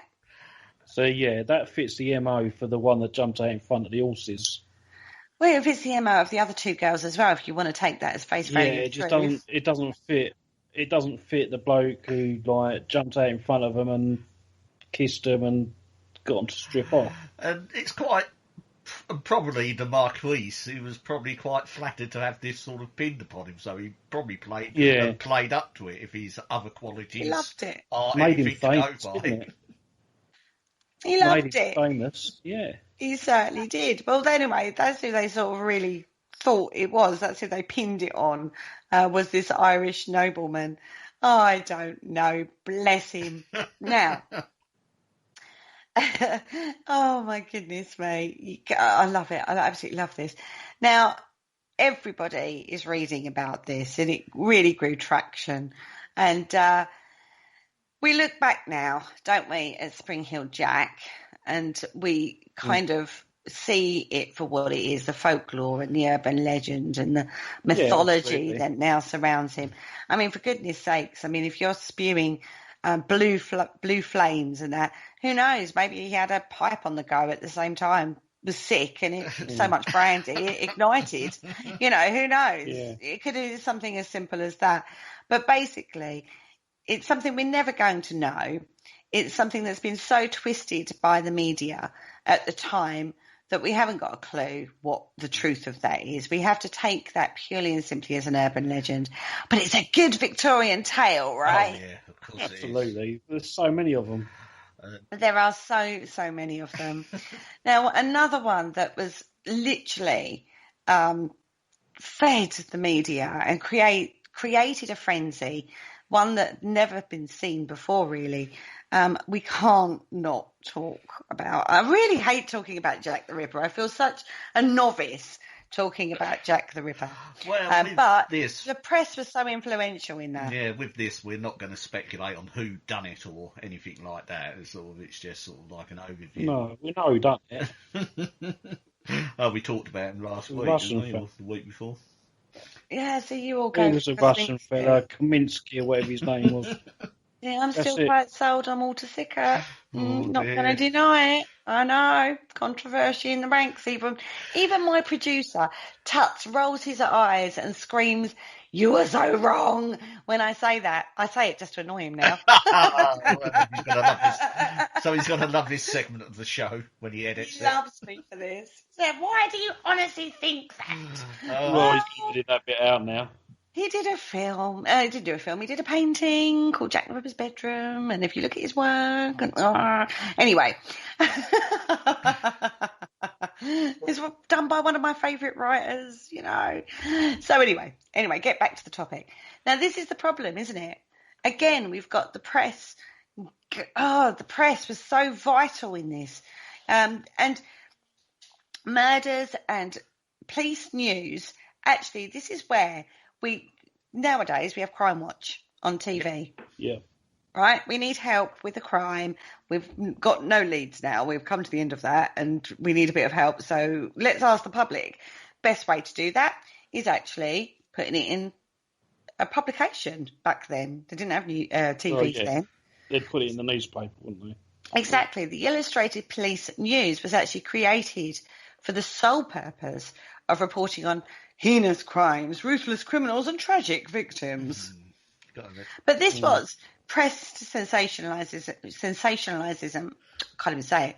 Sensationalism. I still can't say it. Sensationalism. Thank you very much, Richard. This is the true beginnings of that. Yes, it seems. Yeah, I mean, it's often puzzled me because violent murder and sort of crime was not uncommon. I mean, why did and there were sort of multiple, and there must have been multiple sort of serial killings in London before, but why this one? I don't know. Yeah, well, perhaps I'm wrong. That crime would have been right. Maybe it's because it was the first time they actually didn't have a clue. Yeah. But look at how the police force and that was formed, though. It really started around the same sort of time. It really started to become a formulated police force. Yeah. Before that, it wasn't really. So you probably did have serial killers before then. Yeah. But this was the first time. It's like this perfect melting pot. We've got a very early stage police department. We've got poor lighting. We've got society that's quite rough and ready. You know, we've got publications that can give us information, which, you know, again, this is a relatively new thing. It's like the perfect melting pot for the first recognised serial killer. So that's probably why. Yeah, and whoever it was knew London extremely well, because he would use the rat runs around London. He didn't just stick to, obviously, in his getaway, he'd stick to the main roads. He knew all the ins and outs of all the little yards and the little lanes and stuff in London. Because when I used to go to London quite a lot, there's a place called the Seven Sisters, and it is literally, you go down a little lane in London, and it's got a tiny roundabout in the middle, and there's 7 roads that come off it. And it's rumoured that Jack the Ripper would run there and then pick one of these routes to go off somewhere else. So that was, you know, he knew London very, very well. And they had no idea who this could be. No. I think that's the other thing. I think other crimes may have come and gone. And in the local area, you kind of would know who it was. Well, yeah. Community spirit, there was a lot more knowledge of each other than we have today, actually. Yeah. We keep it very secular nowadays. Yeah, we keep pretty much to ourselves, but back then, yeah. Whereas back then, you'd know your neighbours, you'd know the ins and outs, you know, front doors were always open, you'd live basically on your doorstep. You know what I mean? Kids would be out in the streets playing, which, you know, which is not really a thing these days. You know what I mean? So your 2 or 3 year old, no one would think twice about sending them out to play all day. You'd know each other's kids, you'd know each other's lives, a lot more than we do now. I mean, I know my neighbours' names, but I don't really know anything else about them. And as for the person across the road, I go, all right, that's it. I don't know their names. It. Yeah, true. You know what I mean? Ain't that your other half? Yeah, occasionally I go, all right, baby, all right. He goes, yeah, I'm all right. Okay, then talk to you next week. No, but do you see what I mean? Our communities, our local... I mean, that went on even through into the 70s. You think of the street parties for the Silver Jubilee that there were. You don't get that now. I mean, not right now anyway, because of the poxy COVID. But, you know, even... there was a big Jubilee that came up a couple of years ago, and there weren't the street parties that there were back in the 70s. I mean... We don't mingle like they used to. No. A slum was not individual people, it was a community. Yeah. So if there was a crime committed, I think people would pretty much have a good idea of who it was. Do you know what I mean? You knew the rogues, you knew the violent people, you knew the people to avoid, the people to help, and, you know, that sort of thing. Whereas I think when Jack came along, he was faceless. Yeah. No one had a clue Which who I he think, was. you know, sort of going by what you said, and, you know, it sounds quite plausible, which will sort of point the finger to someone from outside the area. And then but he knew the area. True, yeah. He knew the area. He could have just been someone, someone that just fit in, and it would be someone that you'd know, but you wouldn't necessarily think, oh yeah, it was him. Someone that fit in really well with the community, everyone liked, got on okay with, but behind closed doors, he was this mass murderer. But you would have had, and even as you say, Kerry, it was a big community and stuff, you still would have had a fair few loners, I suppose, within that community. Yeah, but you would still know who they were. Yeah, I suppose you'll say, oh, he's a bit odd, that one, and he's a bit of a loner. Doesn't say a lot. Yeah, I reckon it's him. I mean, I have to say, the area that we're talking about had a lot of transient people. Yeah. You know what I mean? It was on the docks. You had people coming and going from the ships and stuff like that. So it was like that. But I think the press in this particular one, again, they took it and ran with it. And you would see, you know, as I said, I was referenced that photograph that illustration at the top of the show, really, which is the policeman with his ball lamp looking over a mutilated woman laying down with her innards hanging out. And that is imagery we know, even now, that they're being confronted with. It's pure sensationalism. Oh, yeah. And it is now, it's in the face of people. They can, it's more available. Like we've talked about this accessibility. It's now accessible and it's sold. It captures the imagination, doesn't it? Definitely. Shots of, these illustrations of murder victims lying brutally disfigured in a morgue became commonplace. We have those photographs even to this day. Oh, yeah, they're still on. We know those photographs of the victims. And we know how they would, they hung them up on hooks to take the photographs, stuff like that. The thought of a criminal, that people want to see a conclusion to it. They want to see the final finale. It's a story. It's it fires the imagination. But Jack was so unique in the fact that literally nobody had a clue. The police fumbling around literally in the dark, didn't have a clue. They flooded the area. Plainclothes policemen, not that they were, you could tell who they were, but they flooded the area trying to find this person. He murdered right under their noses. But then, as you said, the police force was still in its infancy, and they were still gathering evidence and learning how to do the job themselves. And it was literally one of their first big murder cases. That's out there in the press, and they're failing, and they're failing. Still, I'm sure they even use that case now to learn things from. Oh, they probably do. Because you can you can understand now, you've got the press, because the press is independent from the police, so you've got the pressure from the press, and the police are sort of fumbling around, it's, and if you're the superintendent of the precinct or the ward or whatever they call it, that's, this is happening in, that's a lot of pressure.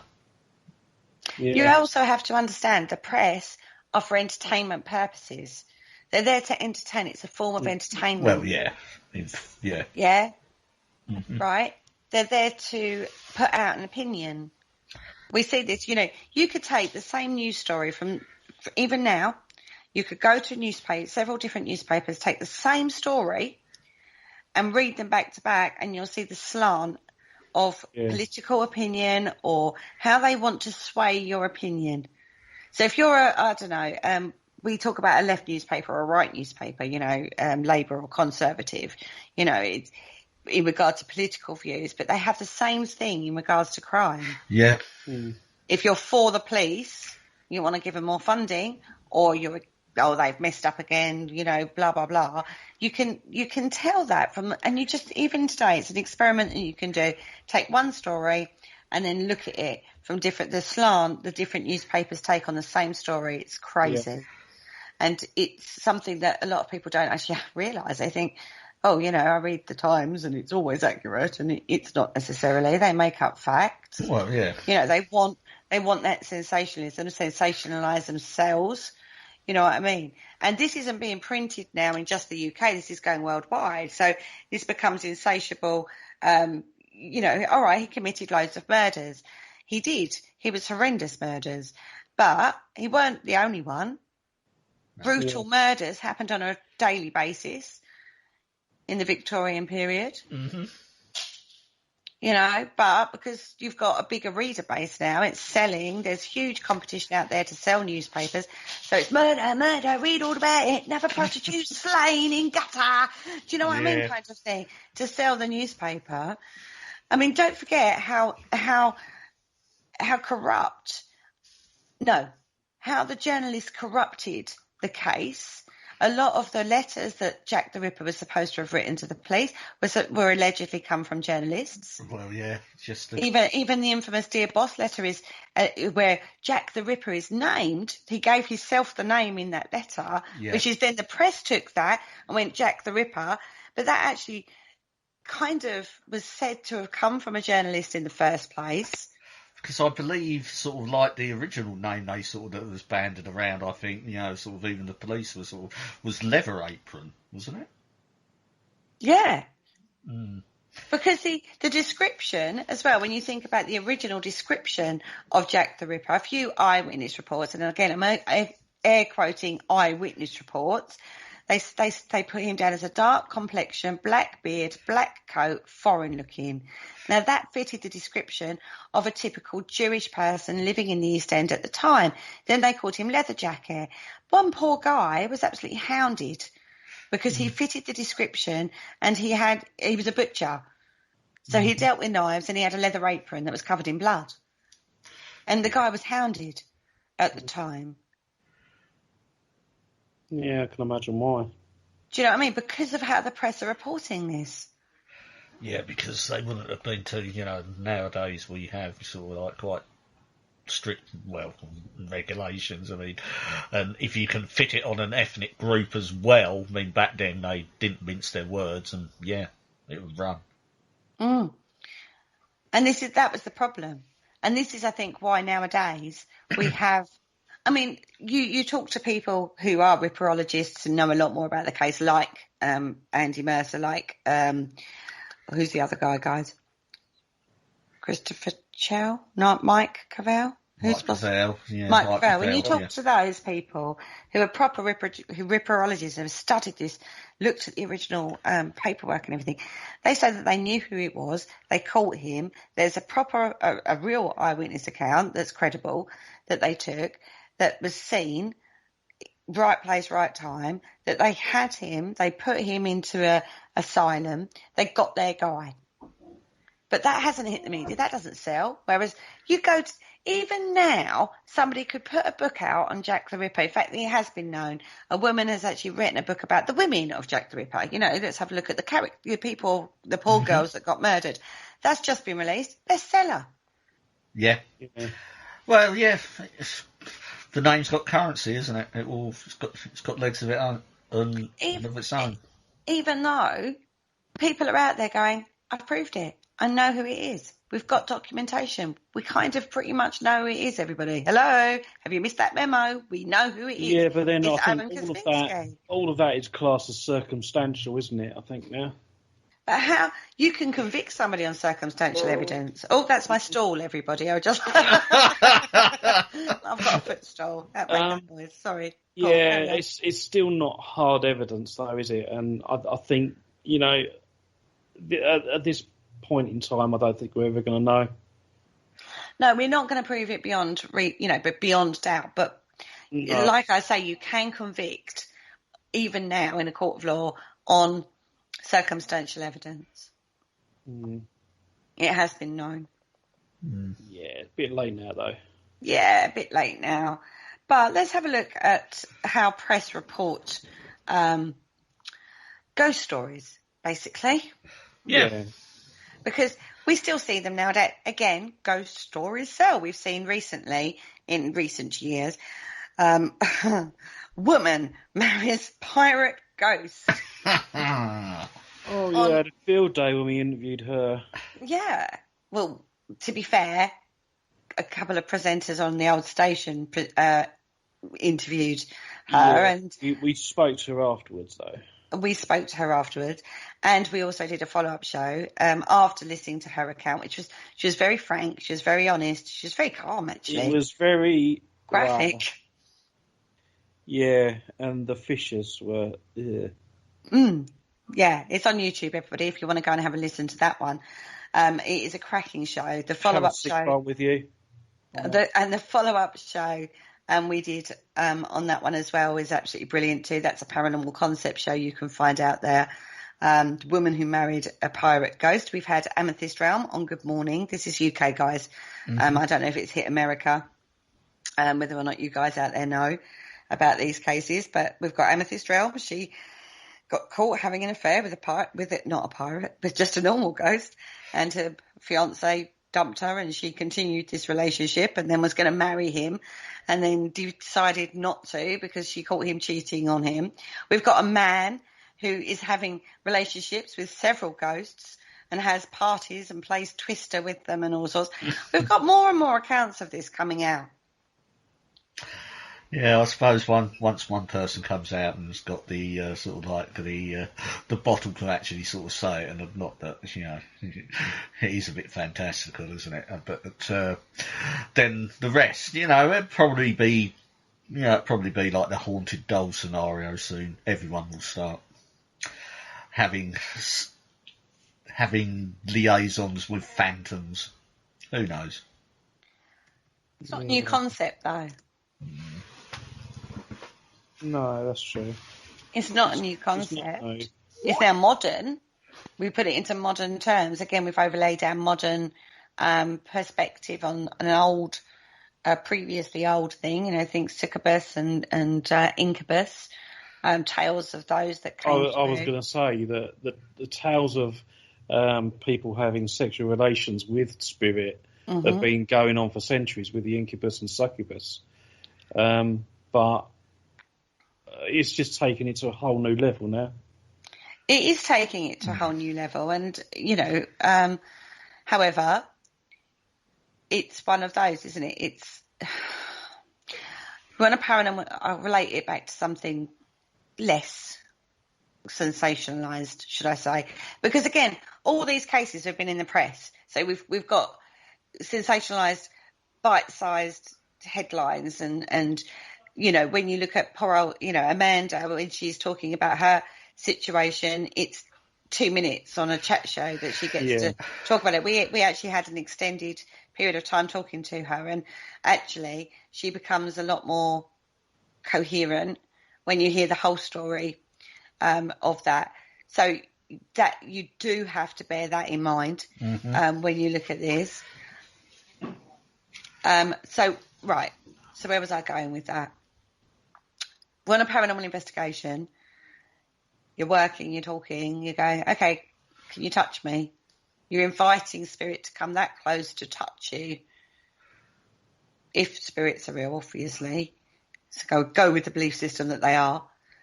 Come and touch me. The next step to that would be, touch me more. Oh, yes, please, I like. You're inviting the spirit to come that close that they can touch you.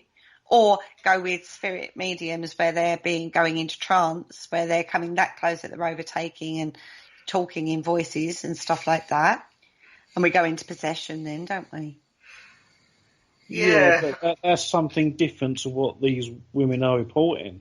They're actually reporting having relationships with spirit. They're not inviting a spirit into their body, because that's a different. That's more of a possession than a relationship, isn't it? They seem to be putting a very sort of human, because the way they talk about it, it's a very human sort of like relationship. There's nothing out of the ordinary. Whereas with sort of, I suppose, not that I know a lot of like the tales of incubus and succubus and stuff, there is a bit of another otherworldly sort of take on it. You can tell it's a bit sort of not fantastical, but it's quite sort of spiritual or whatever, or otherworldly. But this latest spate of stories is more or less they're more or less talking about someone. They could be talking about another person. Oh, I'm going out with him, but they add ghosts, and he's cheating, on other ghosts or whatever. So I called the wedding off. That is very sort of run of the mill, isn't it? Sort of like, and if your friend down the pub sort of said, "Oh, I'm going out with this girl and she's cheating on another girl, on another boy," and that's just that. They're just sort of adjusting the standard sort of relationship story very slightly. Except it's not with a person, it's with a ghost. Yeah. And that's the only insight. Press love this. But they love anything that's, okay, let's go back a little bit in time then. Let's go back to like the 1970s, the Enfield haunting. That didn't get first looked at until it hit the press. A police officer got called to the house. That got reported to the press. That then was talked about to the SPR. The SPR got hold of it. They weren't that bothered. Gave it to Maurice Gross. But, yeah, go check that out. We're not that convinced. He went. And now look at what we've got. We've got an amazing case study by members of the SPR who recorded it. They wrote about it. They have their opinions about it. They lived it. You know what I mean? But that hit the press. That was the Daily Mirror. They went to photograph it. It had something experienced while they were there. I mean, I think one of the photographers, we talked about this a couple of weeks ago, got hit in the face with a piece of Lego, wasn't it? And nobody else was physically hurt. Only he was. Yeah. Police officers saw a chair move. And it became like, and the press get hold of it. And then that was it. Poor old Janet and their family is splattered all across the tabloids for this sensationalism. Thank God the SPR got involved, actually, because we've got an amazing case study. But if it was left with the press, the ridicule. And this, do you think then the press are responsible then for people not coming forward because of the way they sensationalise things? To a certain extent, yeah, you can understand. You know, we've all sort of had experiences and stuff like that. I mean, for me, first port of call, not the press. I mean, if anything, if you go to the press, you're more or less accused of courting the controversy, aren't you, now? Yeah. Yeah, you are, yeah. It seems you're totally sort of, if I sort of had an experience here in my house, sort of claimed to see a ghost, so I phoned up the Daily Mail or whatever, and sort of like reported it, and they run a story, and that got shared around Facebook. I'll get ridiculed and I'll get panned for it. Yeah, but I think you'll get ridiculed more from the people than you will the actual newspaper. I just think that's something that happens. How it's reported. It's just the way things are in this day and age. And I think some of the paranormal reports that are in the papers and stuff, people are interested because it's paranormal and they've got this belief system in it. And, you know, it isn't a piece of interest. So, I can understand it being in the papers. But I think with the ghosts, again, they're taking it to the next level with this whole married to a ghost and stuff. I mean, if they really wanted to go out there and make stories up, I think the best paper for that was the Daily Sport. The whole story when they found a London bus on the moon. It's like, really? Yeah. You know, but if you're going to make stories up, make them like that. When we investigated De Grey Street, Paul, I don't know whether I told you, I actually got in contact with a journalist and before we went, and I thought it would be a good sort of thing, perhaps to see if a journalist wants to come along for the night. Oh, okay. Sort of like report on it, and sort of get it in the paper, fame and fortune and all that, young days they were. And, yeah. But they turned it down, and they did actually get back in contact. I tried, I think it was the Mirror, and then I tried one of the Hull Live or one of the Hull papers. They both got in contact back, but they both turned it down. It's not sensation. No. I thought, would you, and it was basically said, and would you be just along for a few hours at an alleged haunted house? No, it's been done. It's been done to death. If we was to contact the local paper and say we're going to do an investigation at the Ancient Ram Inn to challenge the ghost that has been raping the old owner every night for his life, then they might think, well, actually, that might be a good one. I don't think so. I think it would need to be something more now. I think it's been done. I think that's the problem. I think it's not sensationalism enough for them.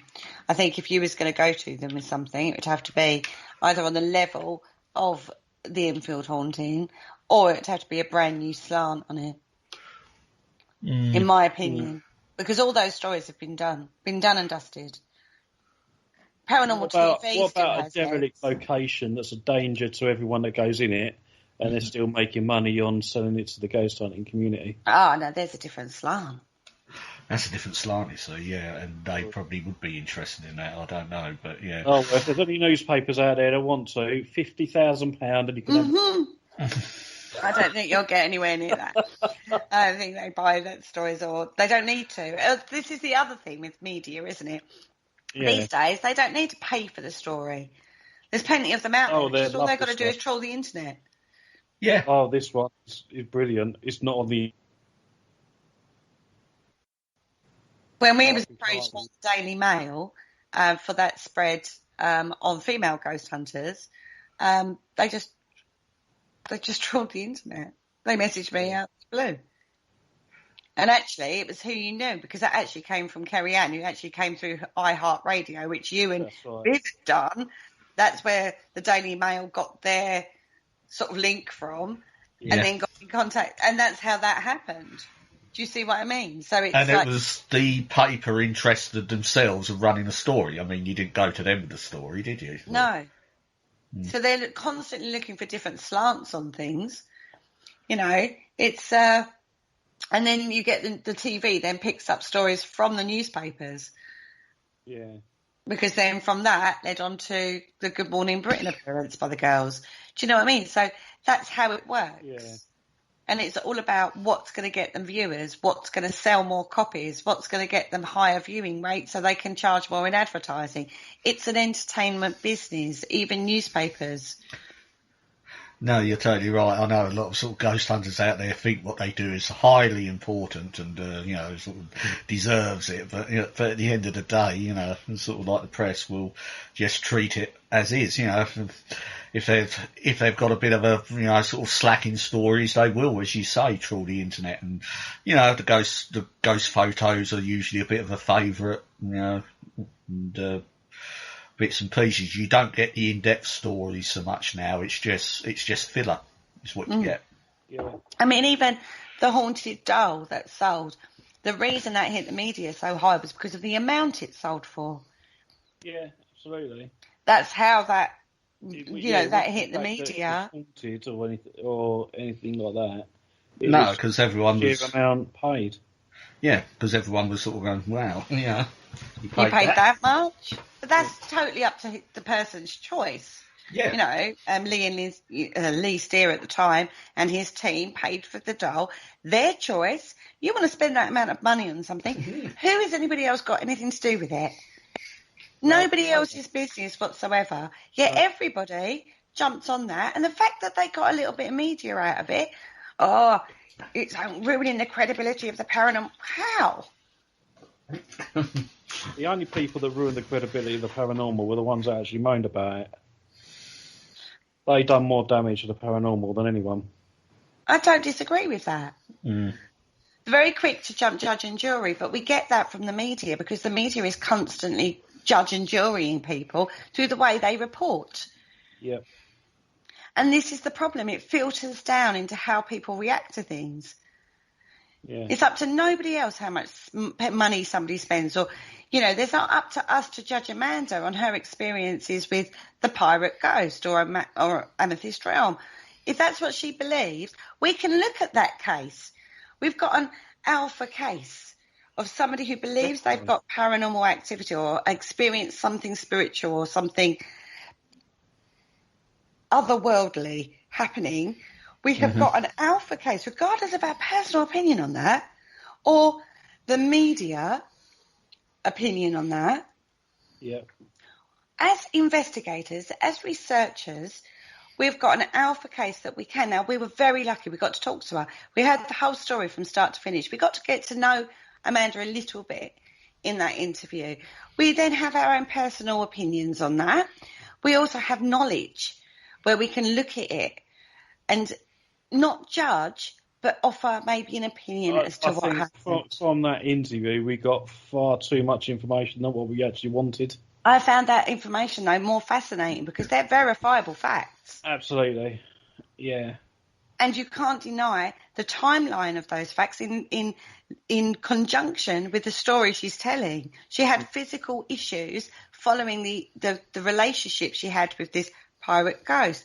Was her belief system in that so strong that it created these for her? Or did she actually have a relationship with an otherworldly being? Who knows? We looked at it very closely, but it's not our place to judge her. And media judges every single step of the way. It creates sensationalised headlines, which gives you a preconception. Yeah. It did with Jack the Ripper. The media created the character. It created Jack the Rippers, the mythologies that come out. Now, a load of ripperologists have gone and looked at the facts and looked at letters and diaries and God knows what else, and paper reports and the actual letters that are left themselves. So much information has been researched on that you can read about in a multiple of books. It still sells today because our immediate impression of Jack the Ripper actually takes us back to the Victorian times. And so many belief systems actually take us back to the Victorian times. And we need to recognise that. Yeah. I'm getting on a little soapbox moment, guys. Oh, I'm going to sit back and let you two have a little waffle for a moment.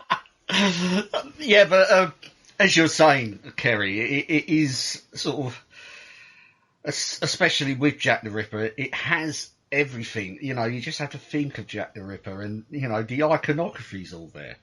You know, sort of like the Cape Man with the top hat's quite a popular one, isn't it? You know, but again, that is all media driven. The Gladstone bag. Pardon? The Gladstone bag. Yes. The doctor bag. Yes, the doctor bag, the Gladstone bag. Yeah, you know, sort of that. You know, and you know, and you always have. You know, you go back. You started the show with it. You've mentioned it since. You know, the classic image of the policeman with the lamp, aghast over the sprawling body. I mean, these are, you know, and it just shows that these images can last. You know, well, it's been over 100 years. The impact of media should never be underestimated. No. On your own personal belief systems, quite frankly. I know sort of a lot, you know, it's quite trendy to say, oh, I sort of don't believe anything I read in the papers and sort of waffle, but we are influenced daily, on a daily basis. I mean, there is truth in what they write, but they put their own opinions into it as well to guide your opinion. So it's like but that. There is precedence, though, of fake news being printed in newspapers, in media. Yes, there is precedence of that. Yes. There's there's a good documentary on that was done by the guy who wrote, who was it was a game show, Whose News Is It Anyway, or something like that. Oh, yeah. Oh, right, yeah. Have I got news for you? Yeah, but there's a panel of 6 people and oh God, I can't remember his blinking name now. Anyway, he's done a really good documentary. I believe it's on BBC iPlayer, which is all about fake news, where it came from, where it first started.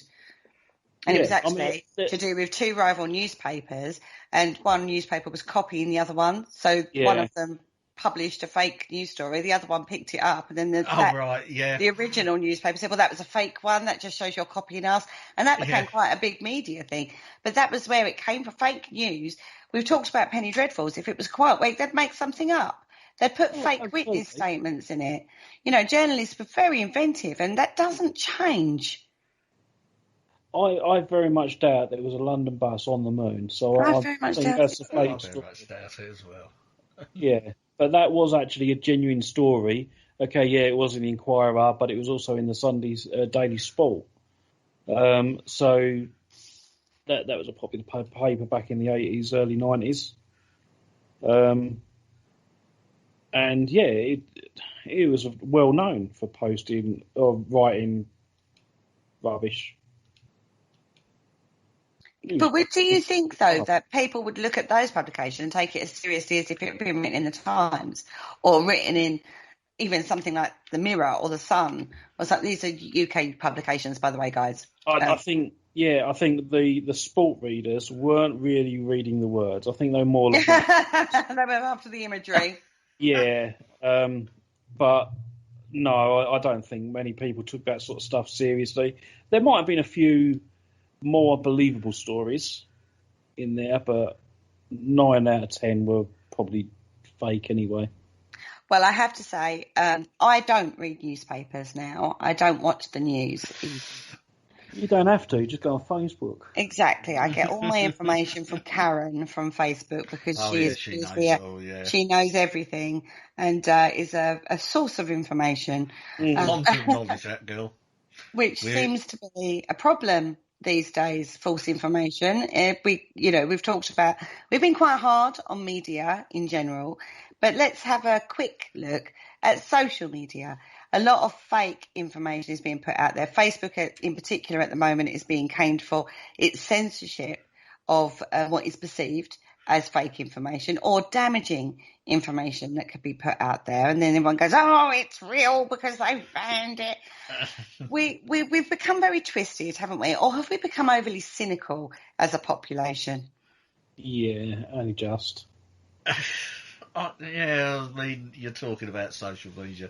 It is what it is, isn't it? I mean, for Facebook and Twitter, who are going on a bit of a sort of deplatforming spree, I mean, you do have the right, technically, to say what you like. But, do you though? If it's damaging? Well, there's one thing putting out an article about a fake dog story and totally different when it becomes in regards to the public, damaging public health and perception over something. Yes, yeah, and that's what I was Do you have the right to do that? No, and that's what I was getting to, but there is a responsibility on these outlets to monitor what's going on their Facebooks and to fact check, yes. See, I think also with Facebook in particular, some people are controlled by what they are allowed to put on Facebook. Because I'm a member of St John Ambulance, I've got on my profile that I'm a proud member of St John and I volunteer to give all my services and stuff. But recently, I had an email from our HR department about something that I posted on Facebook on my personal page, and they asked me to take it down. And it was a comment about the Black Lives Matter. Right. Right. St John Ambulance obviously fully supports the Black Lives Matter campaign, which is fine. I ain't got a problem with that. But I said it's not about Black Lives Matter. In my opinion, all lives matter. And that's all I said. And I was asked to take that down. And the trouble is, it becomes a hot topic. A controversial hot topic. There wasn't any discussion about it or anything like that. It was just a case of, in my opinion, all lives matter, not just Black lives. And yeah, they asked me to take it down. So obviously I had to do that, but I've still got my own opinion about it. And I fully support all lives, not. So, I choose to treat everybody the same, and that is how society should be. We are all the same. We all bleed. But it's the wording of the Black Lives Matter campaign that I don't like, not what it stands for. Yeah. If that makes sense. One thing's for sure, whatever way you go with this, media, reporting, social media, you have to be very, very careful, very discerning what you read, what you take on board, what you put out there, and be responsible. And that's a cry out to the media as much as it is to anybody else. Be responsible. One thing that's caught my, bugbear throughout this pandemic has been the reporting of it and the sensationalisation of that. We want facts. We're not stupid people. Well, the majority of us aren't stupid. Facts and honesty and transparency is something the government is trying to put forward. It needs more of that. We need more of that from the media. That's what we need. We're not, that's a big bugbear. This is not new, everybody. This has been going on for a long, long time. And this kind of was born back in the Victorian times. Our perceptions of the paranormal field, a lot of that, our belief systems come from the Victorian period. delved into the foray of this in the last couple of weeks. Next week, we are going to be doing another show, but we're going to be going Christmas. Oh, the dreaded Christmas show. We're going to be talking all things Christmas, aren't we, Paul? We are. Oh, dear. I'm going to be doing the research, and I'm going to put.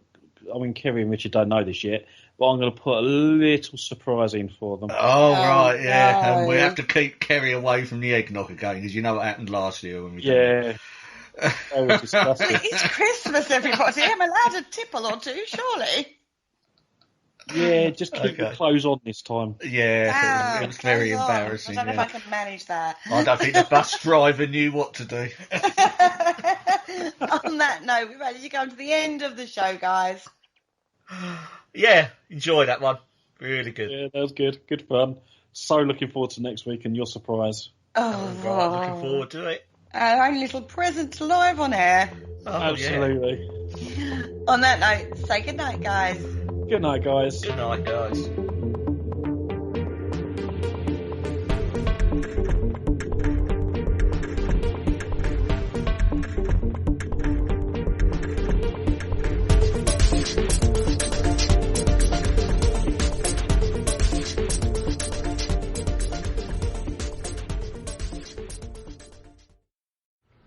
Gary bought a trampoline online with Visa, so he has protection if his card is used fraudulently.